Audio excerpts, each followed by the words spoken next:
大家好，我是咪咪，欢迎收看我的频道。今天我要来分享无麸质版本的法式舒芙蕾的做法。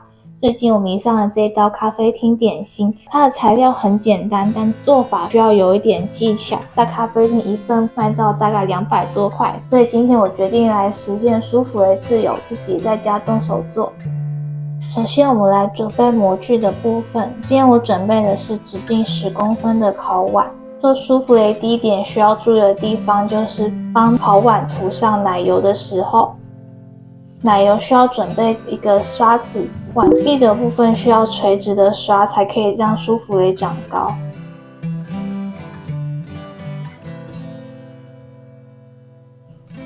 这样子垂直刷完之后，下一步来帮整个碗壁铺上一层砂糖。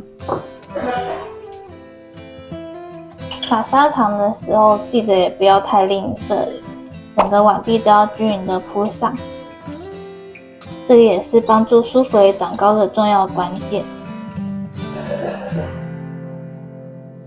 像这样子转一圈，把多余的部分给抖掉。这样子整个碗壁都亮晶晶的，均匀沾上糖就可以了。现在是夏天比较热，为了不让砂糖和奶油脱落，准备好的碗我们先放到冰箱冷藏。下一步来准备舒芙蕾的蛋黄糊。蛋黄糊比较特别的是，做法有一点像西式的白酱。我们需要准备的材料有奶油10公克、蛋黄1颗、牛奶40公克。以及白米粉15公克，另外还有一点的香草籽酱，或是用香草精也可以。准备一个小锅子，加入牛奶和奶油，放到瓦斯炉上加热。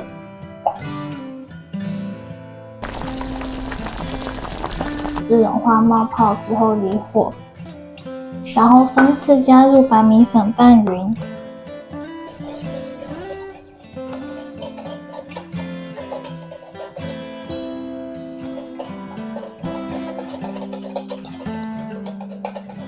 接着加入一点香草籽酱，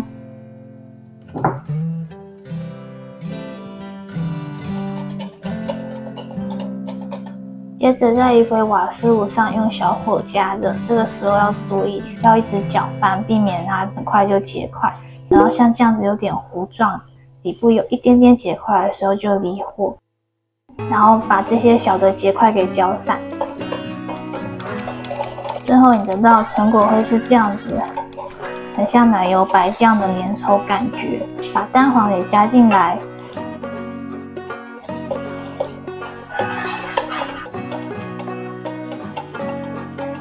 这样子搅匀之后，先把它放到冰箱冷藏。下一步来打蛋白霜，需要冰的蛋白1颗以及细砂糖15公克，加入半小匙的白醋。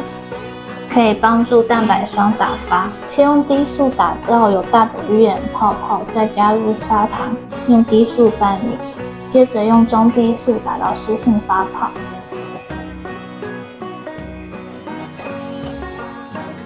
像这样子提起来有大弯钩，就是湿性发泡。花1/3的蛋白霜到刚刚的蛋黄碗里面。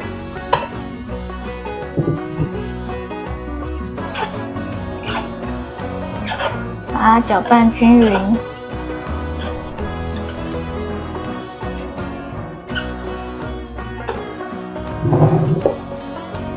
接着倒回蛋白碗里。在这里打成湿性发泡也是一个重点，因为如果打发太过的话，吃起来就会比较像蛋糕；湿性发泡的话，烤起来就会更加的松软。拌匀之后就可以填入模具里面，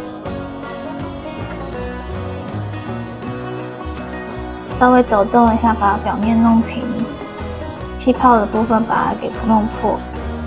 舒芙蕾面糊打好之后，需要马上的送入烤箱。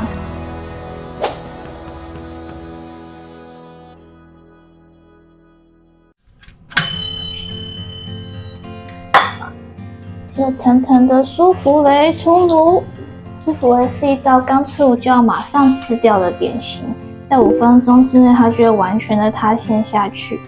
那现在我来帮它撒上灵魂糖粉，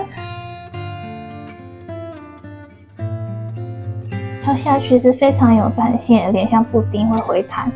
神圣的第一口，烤得很好，舒服的，这样插下去的时候会有簌的声音，非常绵密，果冻的时候会很像布丁的感觉。夏天的时候，如果能够配上一球冰淇淋，是更加享受。其实我最喜欢是边边这个有砂糖的部分，外面脆脆的，里面软软嫩嫩的，真的非常好吃。舒芙蕾控强烈的推荐大家，控一定要在家自己做做看。如果你喜欢我今天的食谱，可以帮这部影片点个赞，下次你要制作的时候就可以很快的找到它了。我们下一期见，拜拜！我要赶快来吃掉它了。